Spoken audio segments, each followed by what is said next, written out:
The year was 2387, and humanity had finally reached the stars. After centuries of war and struggle on their small blue planet, humans had learned to work together. They built ships that could travel faster than light. They established colonies on distant worlds. They believed they were ready to take their place in the galaxy. They were wrong. Admiral Daniel Carter was drinking his morning coffee in the United Earth Command Center when the alarms began to sound. He set down his cup and walked calmly to the main viewing screen. He had served in the military for 30 years and had seen many strange things, but nothing could have prepared him for what appeared on that screen. Ships. Thousands of them. They emerged from faster-than-light travel in perfect formation, blocking out the sunlight over every major city on Earth. The ships were enormous, each one larger than anything humanity had ever built. They hung in the sky like metal mountains, casting shadows that stretched for miles. Carter counted them silently. 1,000, 2,000, 3,000 warships. His coffee grew cold in his hand as he watched more and more vessels appear. Secretary of Defense Lisa Monroe rushed into the command center. Her face was pale and her hands were shaking. She had received the same reports that Carter had. An alien fleet had surrounded Earth. Humanity's small defense force of 200 ships was nothing compared to this armada. "Who are they?" she asked, standing beside Carter. Before he could answer, every screen in the command center flickered. Every television on Earth, every phone, every computer that could receive a signal suddenly showed the same image. An alien face appeared. It was humanoid but clearly not human. The skin was gray and covered in small scales. The eyes were black and showed no emotion. When it spoke, its voice was translated into every human language simultaneously. "I am High Commander Zorath of the Velkorian Dominion. Your species has been observed expanding into territory that belongs to the Dominion. This expansion ends today." Carter watched as military leaders and politicians around him began to panic. Some were already talking about surrender. Others wanted to fight. Most simply stood frozen in fear. Zorath continued speaking. "You will surrender your colonies. You will surrender your technology. You will surrender your sovereignty. You will kneel before the Dominion and serve us as all lesser species do. You have 72 hours to comply. If you refuse, your planet will be cleansed and your species will cease to exist." The transmission ended. Silence filled the command center. Lisa Monroe turned to Carter. "Daniel, what do we do? We cannot fight 3,000 warships. Our fleet would be destroyed in minutes." Carter did not answer immediately. He was thinking about something that very few people knew about. A secret that had been kept for 50 years. He walked to a secure terminal and entered a code that only 7 people in human history had ever known. "There might be another option," he said quietly. Monroe followed him. "What are you talking about? What option?" Carter looked at her with eyes that held both hope and fear. 50 years ago, we found something in the asteroid belt. Wreckage from an ancient war. Technology that was thousands of years ahead of anything we had ever seen. The United Earth Council made a decision to keep it secret. They built a facility under the ice of Europa, one of Jupiter's moons. They spent 5 decades studying that technology and building something with it. Monroe stared at him. "I have the highest security clearance on Earth. Why was I never told about this?" "Ride. I have the highest security clearance. Because this was beyond security clearances. This was beyond governments. This was humanity's last hope. Hidden away, in case we ever faced extinction." "Oat." Carter finished entering the code. A voice responded through the terminal, distorted and mechanical. "Authorization confirmed. Admiral Carter. This is Europa Station. Awaiting orders." Carter took a deep breath. Around him, the command center was chaos. Generals argued about surrender terms. Politicians demanded answers. But Carter focused only on the voice from that distant moon. "This is Admiral Carter. Authorization code Omega Black. The situation is exactly what we prepared for. An alien fleet of 3,000 warships has surrounded Earth. They have given us 72 hours to surrender or be destroyed. There was a pause. Then the voice spoke again. Understood, Admiral. The Black Fleet is ready. All 17 vessels are at full operational capacity. We have been waiting for this day. Trapped, Monroe grabbed Carter's arm. 17 ships? Daniel. They have 3,000. What can 17 ships possibly do? Carter turned to face her. For the first time since the alien fleet arrived, he smiled. Those 17 ships are not like anything the galaxy has ever seen. The technology we recovered, we did not just study it. We improved it. We made it stronger. We made it deadlier. The Velcorians think they are dealing with a primitive species that has only been traveling among the stars for a few decades. They have no idea what we have been building in secret. He turned back to the terminal. Commander Moore. Launch the Black Fleet. Destination: Earth. It is time to show the Dominion what humanity is capable of. Understood, Admiral. Black Fleet launching now.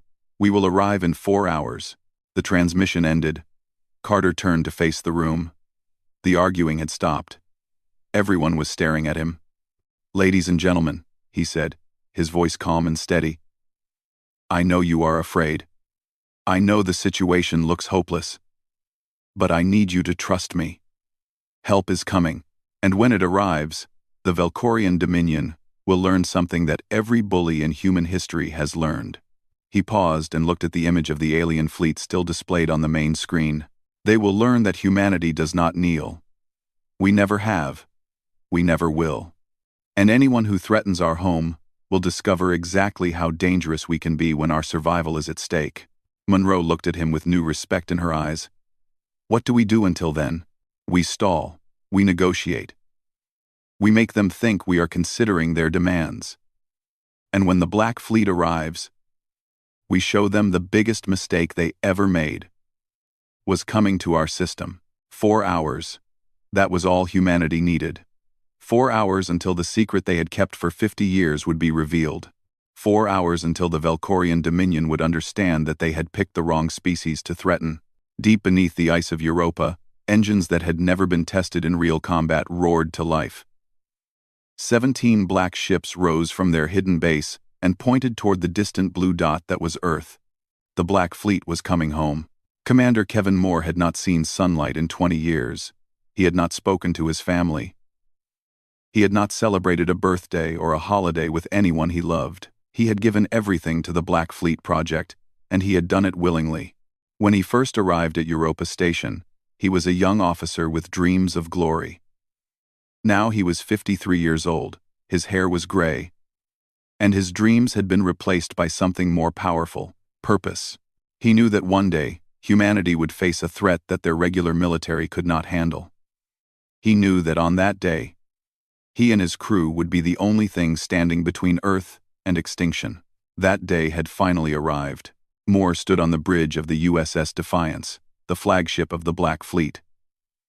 Around him, his crew worked at their stations with quiet efficiency. These men and women had trained together for 2 decades. They knew each other better than most families. They had spent countless hours running simulations, practicing combat maneuvers, and preparing for a battle they hoped would never come. Chief Engineer Amy Porter approached him with a tablet in her hands. She was a brilliant woman who had given up a prestigious career at the top universities on Earth to work in secret beneath the ice of a frozen moon. Like Moore, she had no regrets. All systems are showing green, Commander, she reported. The fusion cores are stable. Shields are at maximum capacity. Weapons are hot and ready. Moore nodded. What about the other ships? All 17 vessels report ready for launch. The crews are at their stations. Everyone knows what is at stake. Moore looked at the main view screen. It showed the interior of the massive underground hangar, where the Black Fleet had been hidden for 50 years.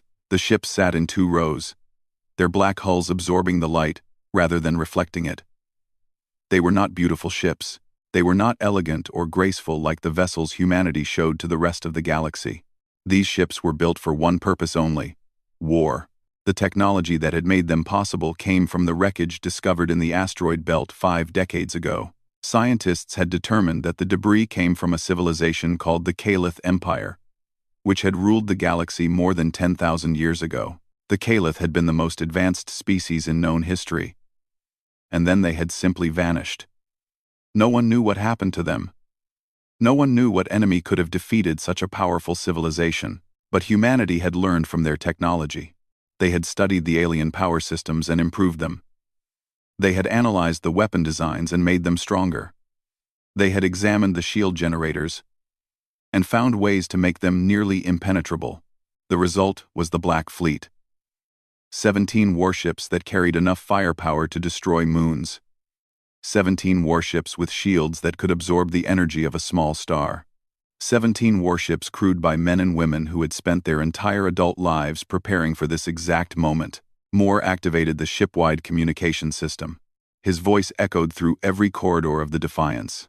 "This is Commander Moore. In a few minutes, we will launch from Europa Station and travel to Earth. For 20 years, we have trained in secret. For 20 years, we have wondered if we would ever be needed. Today, we have our answer." He paused, thinking about the 3,000 alien warships surrounding humanity's homeworld. The Valkorian Dominion believes that Earth is defenseless. They believe that humans are weak, primitive creatures who will surrender at the first sign of danger. They have made this mistake because they do not know us. They do not know what we are capable of when our families are threatened. They do not know the fire that burns in human hearts when someone tries to take our freedom. In the engine room, Porter listened to the commander's words while monitoring the fusion core readings. Around her, engineers who had spent decades maintaining these systems stood ready at their posts. "Today, we will teach them," Moore continued. "Today, we will show the entire galaxy what happens when you threaten Earth. We did not build these ships because we wanted war. We built them because we knew that someday, someone would come for us. And we swore that on that day, we would be ready." Pilot Nathan Brooks sat in his chair on the bridge, his hands resting on the controls he had practiced with for 15 years. He was one of the best pilots in the fleet, capable of maneuvering the massive Defiance like it was a fighter craft. He had run the combat simulations so many times that he could fly the ship in his sleep. "We are not going to Earth to negotiate," Moore said. "We are not going to beg for mercy or ask for terms. We are going to show the Valkorian Dominion that humanity will never kneel. We are going to make them regret ever entering our system. And when we are done, the galaxy will know that Earth is not a planet to be threatened." He took a deep breath. "All hands, prepare for launch. It is time to go home." The hangar doors began to open, revealing the dark ice above the station. One by one, the Black Fleet ships lifted off from their platforms. The Defiance rose first, its engines glowing with blue light that was almost too bright to look at directly. Lieutenant Katie Shaw monitored the communications station. She was the youngest member of the bridge crew, having joined the project only 5 years ago. She had never known any life outside Europa Station, but she had studied the history of Earth extensively. She knew what they were fighting for. "Commander," she reported, "all 17 ships have launched successfully. Formation is holding. We are ready for faster-than-light travel." Moore nodded. "Set course for Earth. Maximum speed." Brooks entered the coordinates. "Course laid in, Commander. At maximum speed, we will arrive in 4 hours. Then let us not keep them waiting." Moore sat down in his command chair. "Engage." The Black Fleet accelerated beyond the speed of light, leaving Europa behind. 17 ships carrying humanity's greatest secret raced toward a battle that would determine the fate of their species. In 4 hours, the Valkorian Dominion would learn why the Caliph Empire had vanished from the galaxy. In 4 hours, they would discover that the technology they feared had found its way into the hands of a species that refused to die quietly. In 4 hours, humanity would answer the demand to kneel with fire and fury. Moore watched the stars streak past on the view screen. He thought about Earth. He thought about the families he was going to protect. He thought about the sacrifices he and his crew had made. "Hold on," he whispered to the planet he had not seen in 20 years. "We are coming." High Commander Zorath sat in his throne aboard the Eternal Dominion, the largest and most powerful warship in the Valkorian fleet. He was pleased with how the conquest of Earth was proceeding. The humans had sent desperate messages asking for more time to consider the terms of surrender. They had begged and pleaded like all the other species the Dominion had conquered over the centuries. Zorath had seen this pattern many times before. First came denial. Then came fear. Then came acceptance. The humans would kneel. They always did. His second-in-command, Sub-Commander Vela, approached the throne with a data tablet. She was young for her rank, but she had earned her position through intelligence and skill. She had a talent for finding information that others missed. "High Commander," she said, "our sensors have detected something unusual." Zorath did not look up from the reports he was reading. Define unusual. 17 vessels have emerged from faster-than-light travel near the planet Jupiter. They are heading toward Earth at high speed. 17 vessels? Zorath laughed. We have 3,000 warships. What do 17 vessels matter? 17 vessels matter. Sir, their energy signatures are strange. The readings do not match any known technology in our database. In fact, they appear to be similar to Kalith power systems. This made Zorath look up. The Kalith Empire was a legend. They had ruled the galaxy 10,000 years ago, with technology so advanced that no species since had been able to replicate it. Then they had disappeared without explanation. Some believed they had destroyed themselves. Others thought they had evolved beyond physical form. Whatever had happened, their technology had been lost forever, or so Zorath had believed. That is impossible, he said. The Kalith have been extinct for millennia. Their technology no longer exists. I am only reporting what the sensors show, High Commander. These ships are using power systems that match Kalith designs. Modified and improved, but definitely based on Kalith technology. Zorath stood from his throne and walked to the main view screen. The 17 ships were now visible, approaching the Velkorian fleet in a tight formation. They were black as space itself, their hulls absorbing light rather than reflecting it. They were smaller than Velkorian warships but moved with a speed and precision that was unsettling. Open a channel to the human vessels, Zorath ordered. Before his communications officer could comply, a message came through on all Velkorian frequencies. A human voice spoke calmly, almost casually. This is Admiral Daniel Carter, of the United Earth Black Fleet. We received your ultimatum. We have a counteroffer. End quote. Zorath sneered. A counteroffer? You are in no position to make demands, human. Leave our system, Carter continued, ignoring the interruption. Leave our colonies. Leave humanity alone forever. This is your only warning. Refuse, and you will discover what happens when you threaten our home. Laughter echoed through the bridge of the Eternal Dominion. Zorath's officers found the humans' words amusing. 17 ships against 3,000. The arrogance was almost impressive. Human arrogance is entertaining, Zorath said. But it changes nothing. You have no power here. Surrender now, or watch your pathetic fleet burn. There was a pause. Then Carter's voice returned, and there was something cold in it now. Something dangerous. We tried diplomacy. Remember that. The channel closed. Zorath waved his hand dismissively. Destroy them. Leave nothing but dust. The Velkorian fleet opened fire. Thousands of weapons unleashed their fury at the 17 human ships. Energy beams that could melt through asteroids. Missiles that could crack the crust of a planet. Plasma bursts that burned hotter than the surface of a star. The Black Fleet did not attempt to dodge. They flew straight into the barrage as if the most powerful weapons in the Velkorian arsenal were nothing more than rain.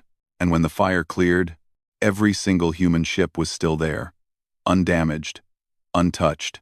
Silence fell over the bridge of the Eternal Dominion. Zorath stared at the view screen, unable to comprehend what he was seeing. His weapons had not scratched their paint. That is not possible, he whispered. On the Defiance, Commander Moore watched the Velkorian attack dissipate harmlessly against their shields. The alien weapons had actually made the shields stronger. The technology they had reverse-engineered from the Kalith wreckage converted incoming energy into additional power.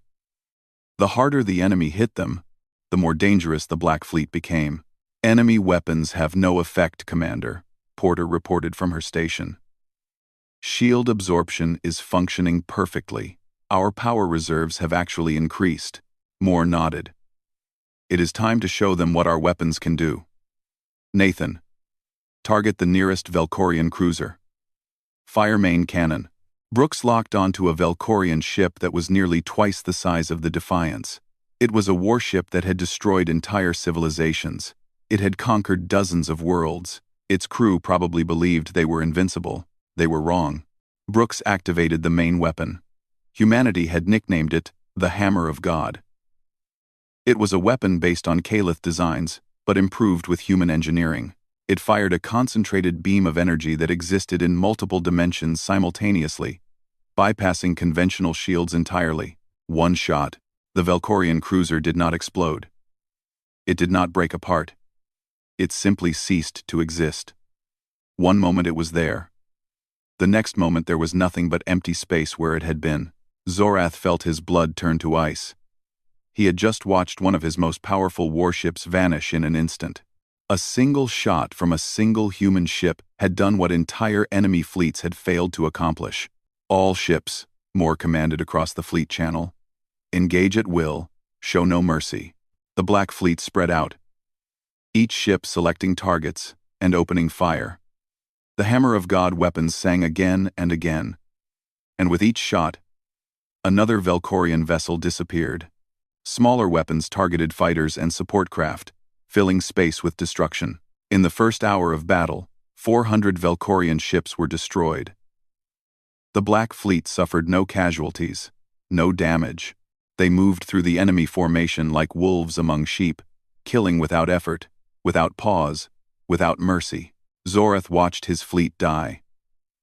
He watched centuries of Dominion supremacy crumble before 17 ships that should not exist. "What have we awakened?" he whispered to himself. "What are these humans?" Vela stood beside him, her face pale with fear. "I do not know, High Commander, but I think we made a terrible mistake coming here." On the Defiance, Moore allowed himself a small smile. This was what they had trained for. This was why they had given up everything. Earth was safe. Humanity would survive. And the galaxy would never forget what happened when you ordered Earth to kneel. The battle had been raging for 3 hours, and the Velkorian Dominion was dying. Ships that had conquered galaxies were being destroyed by weapons they could not counter. Shields that had protected them for centuries were useless against human technology. Crews that had never known defeat screamed as their vessels were torn apart around them. High Commander Zorath stood on the bridge of the Eternal Dominion and watched his empire crumble. His hands gripped the armrests of his command throne so tightly that his gray skin had turned white. Around him, officers ran from station to station, desperately trying to find some way to stop the human assault. There was no way to stop it.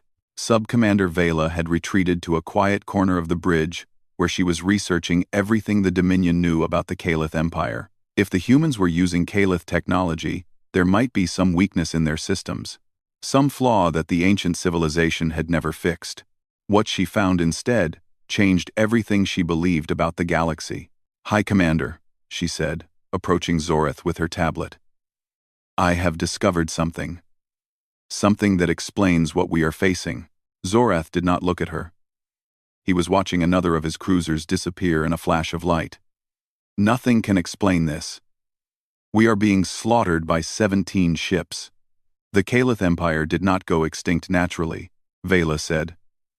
"The oldest records in our archives, records that predate the Dominion itself, speak of a war. A terrible war that lasted for centuries. The Calith believed they were the greatest power in the galaxy. They believed no species could challenge them. And," Zorath finally turned to look at her, "they were wrong. The records speak of an enemy from this region of space. A species that refused to surrender no matter how badly they were losing. A species that fought back from the edge of extinction again and again. The Calith called them the Undying Ones." On the Defiance, Commander Moore was directing the battle with cold precision. Each ship in the Black Fleet had been assigned specific targets. They moved through the Velkorian formation systematically, destroying everything in their path.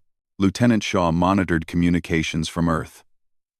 The people down there were watching the battle through telescopes and satellites. They were seeing their secret protectors fight for the first time. They were seeing humanity stand against impossible odds and win. "Commander," Shaw reported, "we are receiving messages from the surface. People are cheering. They are calling us heroes." Moore shook his head. "We are not heroes. We are simply doing what needed to be done." Chief Engineer Porter approached him.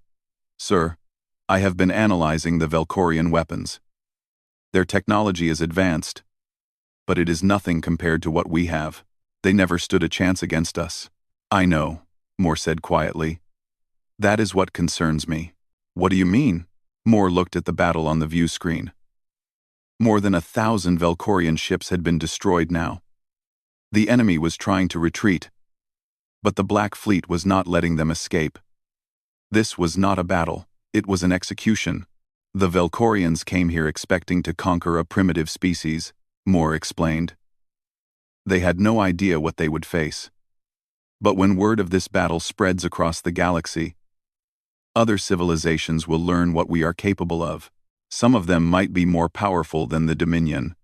Some of them might be more prepared." Porter understood. "Today we revealed our greatest secret. There is no going back." "No, there is not. Humanity has announced itself to the galaxy, and we have announced ourselves as a species that cannot be conquered. Some will respect that. Others will see it as a challenge." On the Eternal Dominion, Vela continued her explanation to Zorath. "The records say that the Undying Ones defeated the Caliph through sheer determination. They lost millions. They lost worlds. But they never stopped fighting. And eventually, they won. The Caliph Empire fell, and the Undying Ones returned to their home system to recover. They were so damaged by the war that they forgot their own history. They forgot the technology they had used. They forgot everything except their homeworld." Zorath stared at her. "You are saying that the humans are the Undying Ones? That they destroyed the most powerful empire in galactic history?" "I am saying that it is possible. The humans come from this region of space. They have somehow acquired Caliph technology. And they fight with the same determination that the old records describe. They refuse to surrender. They refuse to die." A massive explosion rocked the Eternal Dominion. The Black Fleet had finally turned its attention to the flagship. Admiral Carter's voice came through the communication system. "High Commander Zorath, your fleet is being systematically destroyed. You have two choices: surrender and live, or continue fighting and die. There will be no negotiation. There will be no mercy. Decide now." Zorath looked at the tactical display. Of his 3,000 warships, fewer than 500 remained. The humans had lost nothing. Not a single ship. Not a single life. "This is not possible," he whispered. "We are the Velkorian Dominion. We have never been defeated." "There is a first time for everything," Vela said quietly. Moore watched the Velkorian flagship on his screen.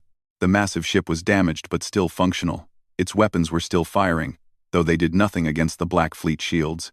"Nathan," Moore said, "put us alongside the flagship. I want to speak with their commander in person." Brooks maneuvered the Defiance until it was close enough to the Eternal Dominion to see the alien ship's hull with the naked eye. The two vessels hung in space together, surrounded by the wreckage of what had once been the mightiest fleet in the galaxy. "High Commander Zorath," Moore broadcast. "This is Commander Kevin Moore of the USS Defiance. Your fleet is destroyed. Your weapons are useless. Your empire has failed. I am offering you one opportunity to save what remains of your people. Surrender now. Order your surviving ships to stand down, and you will be allowed to live." There was a long silence. Then Zorath's voice came through, broken and defeated. "What are you? What species could do what you have done today?" Moore thought about the question. He thought about the 20 years he had spent preparing for this day. He thought about the sacrifices humanity had made to build the Black Fleet. He thought about the ancient war that Vela had discovered, a war that humans no longer remembered but had apparently won. "We are human," he said simply, "and we protect our home. Do you surrender?" Another pause. Then Zorath spoke the words that no Velkorian commander had ever spoken in 1,000 years of conquest. "We surrender." The battle was over. Earth was safe. And humanity had taken its first step into a much larger and more dangerous galaxy. 6 months had passed since the Battle of Earth's stand. The galaxy had changed forever. And humanity had changed with it. News of the Velkorian defeat spread across known space within days of the battle ending. Species that had lived under Dominion rule for centuries began to rise up against their oppressors. Worlds that had been conquered generations ago declared independence. The Velkorian Dominion, which had seemed invincible for 1,000 years, crumbled like sand in the wind. And at the center of this galactic revolution stood humanity. Admiral Daniel Carter addressed the United Nations Assembly in the Great Hall that had been rebuilt after the alien ships had first appeared in Earth's sky. Representatives from every nation sat in silence as he spoke. The world was watching. The galaxy was watching. 6 months ago, an alien fleet came to our world and demanded that we kneel. They expected us to surrender.